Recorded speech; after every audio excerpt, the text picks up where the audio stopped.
Welcome, Cameron, and congratulations. You clearly deserved this little treat, and I hope I can answer all your questions, give you lots of ideas, and maybe some pointers in regards to practice, maybe creating a practice schedule and a practice plan for yourself that Yeah, works. absolutely. Help you out with anything you would like to know, would like to see me demonstrate, break down.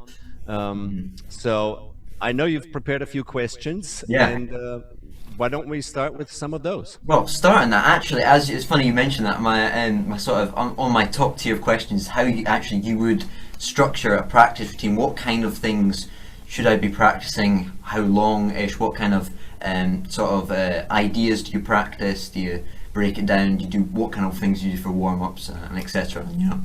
Okay, well, that's a very good and very important question. I'll give you a little bit of history regarding my practice schedule and my practice logbooks, etc. My first teacher taught me how to practice before he taught me how to play, because I was 4 years old and I had no idea what practicing anything means. So I was very lucky to have an extremely accomplished and experienced teacher who knew that teaching somebody at that young age how to practice will make a huge difference in their practicing career, if you like. So for the first few weeks of drum lessons at age 4, my teacher explained what practicing really is. It's a very methodical, very organized, and sort of disciplined endeavor. And he helped me create a practice log for myself, and he taught me basic practice rules. And I still remember those rules and sort of obey those practice rules that I learned back then. Now, here's the thing. Playing and practicing are two different things, especially in the first few years of your, playing and practicing life. Playing is interactive. You are supporting a team of, musicians, and you're performing for an audience. It's something that, you serve a specific purpose. You are listening more to the other musicians than to yourself. It's interactive. It's often improvisational. It's often experimental, depending on the style of music. And practicing is the opposite. Practicing is methodical. You're always focused on yourself. It's very introverted. It's super critical. It's extremely repetitive, and it requires a different mindset. Well, cool sort of thing that when I was watching I think it was your lesson on drumming, you were talking about similar sort of things, applying rhythms, applying technique with the 5-stroke roll you did. You came down to toms as a bit of a fill, sort of you going at the right with a 5-stroke roll. Exactly. That's the one, yeah. And that sort of things like that with 5s and 7-stroke rolls, I've been looking at not particularly intensively. If as what you're saying, something that maybe I need to go away and do is focus on a particular rudiment. But just those sort of fills, those ideas to get my sort of roughs and rolls and things like that, open rolls and things to develop. Using these sort of ideas, and I found they're really effective and good sounding, And it is, exactly. And that's why, it's a good idea to focus on rhythms, because they are super effective, and there's a reason why they're there. So yeah, take a 5-stroke roll, a 7-stroke roll, or 9-stroke roll, and you have 4 toms, so you can go, but take a 7-stroke roll, 1, 2, 7,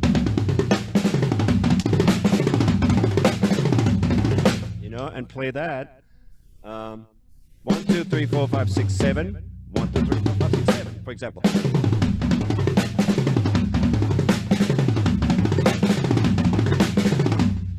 And there you go. You've got particularly of that sort of orchestration.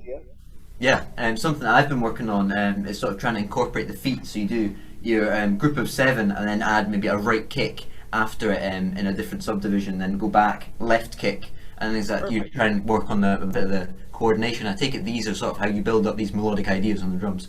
Absolutely. If you, for example, let's say you take the 5-stroke roll, right? and add 3 strokes with the kick drum. So you go.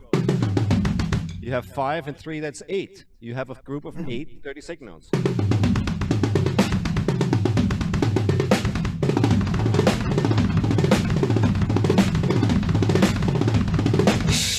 And you got a great fat sounding chop. Yeah. You know? That's or if you take a, yeah.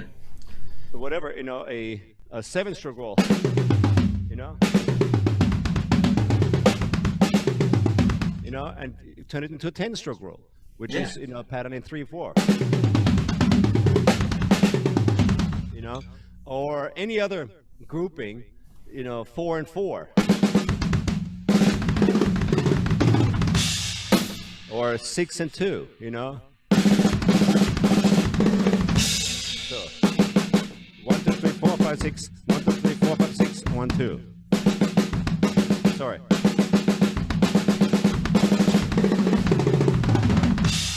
Absolutely. And bringing back what you said, sort of playing with the hands and feet, and also what you said, you mentioned earlier when you were doing the stone killer, you practice that with both the hands and feet at the same time, so you're just not wasting any time. Yeah. So you're going sort of with the hands and the feet at the same time and things. Something I've been working on, if you don't mind me just sort of showing you and things like that. It's one of your please. exercises. It's more of an exercise sort of things, but it's from creative control, I think. One of the things is when you play flam accents on the hands. So you've got your groups of 2 or groups of 4, and then you play, not flam accents, you group flam taps on the hands, and you play flam accents on the feet. And it's something I've been working on. It took me longer than I'd like to admit, but I'm sort of at that level where I can actually play it now. So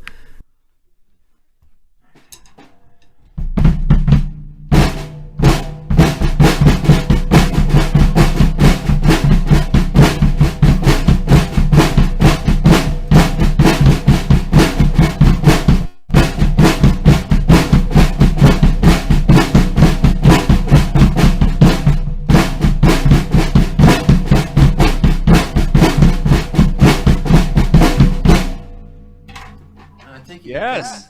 I mean, obviously that. You know, that's a tricky exercise. It is. It took me. I think I've been working on it on and off. I think for since I got to DCB back a month and things like that. But I saw that and I thought that's definitely something I want to try. But it's taken me longer than I'd like to admit. But and what you explained in the DVD, something that I hope to obviously get to the level of when you're actually using that.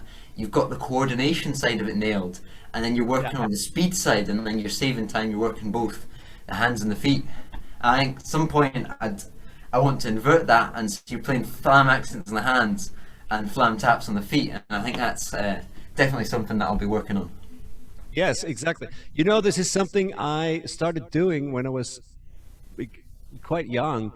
I was so eager and impatient regarding my progress and practicing. I wanted to kind of proceed much quicker. So I started practicing different exercises with hands and feet at the same time. You know, things that made no sense, where, you know, my teachers and other people just said, "Are you crazy?"